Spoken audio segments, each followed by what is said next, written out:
నమస్కారం. మోసాన్ని తెలివిగా ఎలా జయించాలో చెప్పే ఒక అద్భుతమైన పంచతంత్ర కథ విశ్లేషణకు స్వాగతం. ఈరోజు మనం రామయ్య, రంగయ్యల కథ గురించి మాట్లాడుకోబోతున్నాం. నమ్మకద్రోహం, సమయస్ఫూర్తి, అలాగే ఒక అసంబద్ధమైన అబద్ధం ఎంత ఫన్నీగా మారుతుందో దాన్ని అంతే తెలివిగా ఎలా ఎదుర్కోవాలో ఈ కథలో మనం చూస్తాం. కథలోకి వెళ్లే ముందు మనం ఒక్కసారి ఈ విషయం ఆలోచించాలి. మనం ప్రాణంగా నమ్మిన ఒక స్నేహితుడు తీరా ఆ నమ్మకాన్ని వమ్ము చేస్తే మనం ఎలా రియాక్ట్ అవ్వాలి? కోపంతో ఊగిపోవాలా, లేక భౌతికంగా దాడి చేసి ప్రతీకారం తీర్చుకోవాలా? అస్సలు కాదు. ఎందుకంటే కోపాన్ని కంట్రోల్ చేసుకుని కేవలం మన మైండ్ గేమ్తో, అంటే మన తెలివితేటలతోనే ఆ ద్రోహాన్ని ఎలా చెక్ పెట్టచ్చో ఈ కథ మనకు చాలా ఇంట్రెస్టింగ్గా చెప్తోంది. సరే, అసలు ఈ స్టోరీ ఎక్కడ మొదలైందంటే కథా నేపథ్యం 100 టన్నుల లోహం. చాలా కాలం క్రితం రామయ్య, రంగయ్య అని ఇద్దరు వ్యాపారులు ఉండేవారు. వాళ్ళిద్దరూ చాలా బెస్ట్ ఫ్రెండ్స్ అన్నమాట. ఒకసారి రామయ్య తన వ్యాపారం పని మీద వేరే దేశాలకు వెళ్లాల్సొచ్చింది. మరి వెళ్లేటప్పుడు తన దగ్గర ఉన్న 100 టన్నుల భారీ ఇనుమును తనతో పాటు తీసుకువెళ్ళాడు కదా. అందుకే తన ప్రాణ స్నేహితుడైన రంగయ్యను నమ్మి ఆ లోహాన్ని చాలా జాగ్రత్తగా దాచమని అతనికిచ్చాడు. ఎగ్జాక్ట్గా ఇక్కడే మన అసలు కథకు బీజం పడింది. ఇక ఇక్కడ సీన్ కట్ చేస్తే ఆ తరువాత జరిగిన వింతైన సాకు, ఇనుమును తిన్న ఎలుకలు. రామయ్య ఎన్నో ఆశలతో విదేశాలకు వెళ్లాడు, కాని పాపం అక్కడ వ్యాపారం అంతగా కలిసి రాలేదు. ఇక లాభం లేదని తిరిగి సొంత ఊరికొచ్చేశాడు. రాగానే తను దాచిన లోహాన్ని తిరిగి తీసుకుని ఇక్కడ బిజినెస్ మొదలు పెడదామని రంగయ్య ఇంటికి వెళ్లాడు. రామయ్య ఆ లోహం గురించి అడగగానే మన రంగయ్య ఉన్నట్టుండి మొహం దయనీయంగా పెట్టి ఒక డైలాగ్ వేశాడు. అయ్యో మిత్రమా, ఈ మధ్య మా ఇంట్లో ఎలుకల బాధ బాగా ఎక్కువైంది. అవేం చేశాయంటే నీ లోహాన్నంతటినీ కొరికి తినేశాయి. ఈ మాట చెప్పడానికి నాకు అస్సలు నోరు రావటం లేదు, నన్ను క్షమించు అని కన్నీళ్లు పెట్టుకున్నంత పని చేశాడు. ఒకసారి మనం ఈ లాజిక్ ఆలోచిద్దాం.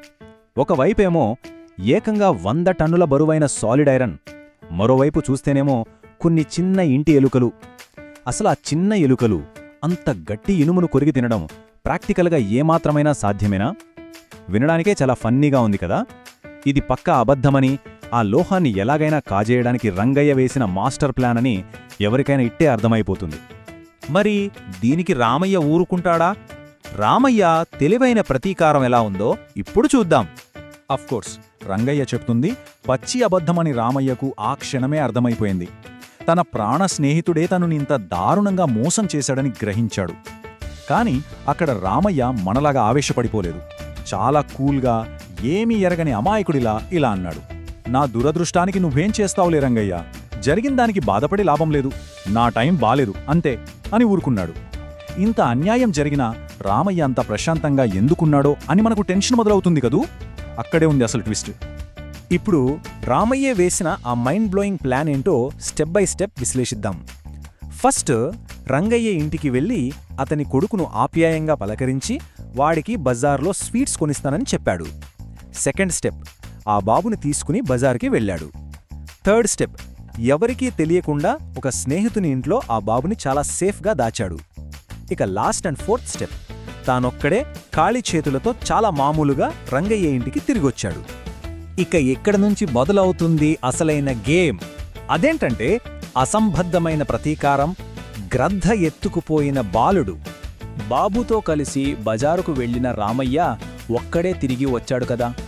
రాగానే రంగయ్యకు ఒక భయంకరమైన కాని పూర్తిగా కల్పితమైన న్యూస్ చెప్పాడు. ఏడుస్తున్నట్లు నటిస్తూ, మిత్రమా, ఏమనుకోకు, నీ బాబుకి మిఠాయిలు కొనిపెట్టి తిరిగి వస్తుండగా సడన్గా ఎక్కడునుండో ఒక పెద్ద గ్రద్ద రివ్వున వచ్చి బాబుని తన్నుకుపోయింది. నేను మాత్రం ఏం చేయగలను అని చెప్పాడు. అసలు ఏమాత్రం లాజిక్ ఉందా ఇందులో? ఒక మనిషిని, అందులోనూ నడుస్తున్న ఒక బాలుడిని పక్షి తన్నుకుపోవడం ఎక్కడైనా సాధ్యమేనా? రంగయ్య చెప్పిన అబద్ధానికే ఇది మహా అబద్ధమన్నమాట. దీంతో కథ కాస్త కోర్టుకెక్కింది. అదేనండి, రాజుగారి దర్బారులో న్యాయ విచారణ. ఆ మాటలు వినగానే రంగయ్యకు ఎంత కోపం వచ్చిందంటే, ఒక పక్షి నా కొడుకుని ఎత్తుకుపోవడమే ఏంటి అని అగ్గిమీద గుగ్గిలమయ్యాడు. వెంటనే పరుగెత్తుకుంటూ వెళ్లి రాజుగారికి రామయ్యపై కంప్లైంట్ ఇచ్చాడు. అలా ఆ ఇద్దరి మధ్య మొదలైన గొడవ రాజుగారి దర్బారుకు చేరుకుంది. సభలో రాజుగారు రామయ్యను చాలా సీరియస్గా ఇలా అడిగారు. ఏమోయ్, పిల్లవాడిని గ్రద్ద తన్నుకొని పోయినదని చెప్పావంట కదా, అదేమైనా నమ్మతగ్గ విషయమేనా అని. ఎందుకంటే బయాలజీ ప్రకారం ఒక గ్రద్ద బాలుణ్ణి ఎత్తుకుపోవడం అనేది టోటల్గా ఇంపాసిబుల్ కదా. అందుకే రాజుగారంతా కొటువుగా ప్రశ్నించారు. సరిగ్గా అక్కడే రామయ్య తన అసలైన బ్రహ్మాస్త్రాన్ని ప్రయోగించాడు. తన అద్భుతమైన లాజిక్తో అందరికీ బుర్ర తిరిగేలా చేశాడు. ఒకసారి ఈ టేబుల్లో చూస్తే ఒకవైపు ఏమో ఎలుకలు 100 టన్నుల ఇనుమును తినడం, ఇంకోవైపు ఒక గ్రద్ద బాలుడినెత్తుకుపోవడం.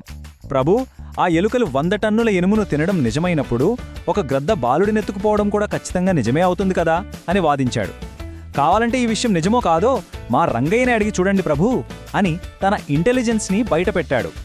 రామయ్య చెప్పిన ఈ పవర్ఫుల్ లాజిక్తో రాజుగారికి మ్యాటర్ మొత్తం క్లియర్గా అర్థమైపోయింది. ఈ ఎలుకల అబద్ధం, గ్రద్ద అబద్ధం వెనుకున్న అసలు మోసాన్ని ఆయన ఇట్టే పసిగట్టేశారు. ఇంకేముంది, వెంటనే రంగయ్యకు గట్టిగా వార్నింగ్ ఇచ్చి రామయ్యకు ఇవ్వాల్సిన ఆ 100 టన్నుల లోహాన్ని తిరిగి ఇప్పించారు. ఆ తరువాత రామయ్య కూడా తను దాచిన బాబుని సేఫ్గా తీసుకువచ్చి రంగయ్యకు అప్పగించాడు. అలా ఎలాంటి గొడవ లేకుండా చాలా స్మార్ట్గా న్యాయం జరిగిపోయిందనమాట. మరి ఈ మొత్తం కథలో మనం తెలుసుకోవాల్సిన నీతి ఏమిటి? సింపుల్, మోసాన్ని మోసంతోనే జయించాలి. విష్ణు శర్మ రాసిన ఈ అద్భుతమైన పంచతంత్ర కథ మనకు చాలా ప్రాక్టికల్ అయిన లైఫ్ లెసన్ని నేర్పుతుంది. ఎవరైనా మనకు ద్రోహం చేసినప్పుడు ఆవేశంతో రగిలిపోకుండా మైండ్తో ఎలా గేమ్ ఆడాలో రామయ్య పాత్ర మనకు చూపిస్తుంది. ఈ కథలోని అసలైన నీతి ఏంటంటే మోసాన్ని మోసంతోనే జయించాలి. ఎవరైనా తమ కుటిల బుద్ధితో మనల్ని మోసం చేయాలని చూస్తే దానికి కౌంటర్ అటాక్ చేయాల్సింది అరుపులతోనో లేదా కండబలంతోనో కాదు, కేవలం మన తెలివితేటలతోనే అని ఈ కథ స్ట్రాంగ్గా చెబుతోంది. ముగింపుగా మనమందరం ఆలోచించాల్సిన ఒక ఇంట్రెస్టింగ్ పాయింట్ ఉంది. ఒక అబ్సర్డ్ అబద్ధాన్ని ఎదుర్కోవడానికి అంతకంటే పెద్దదైన, మరింత సిల్లీగా ఉండే అబద్ధాన్ని క్రియేట్ చేయడమే అల్టిమేట్ ఆయుధమా? ఈ కథను బట్టి చూస్తే అది 100% కరెక్ట్ అనిపిస్తుంది కదా.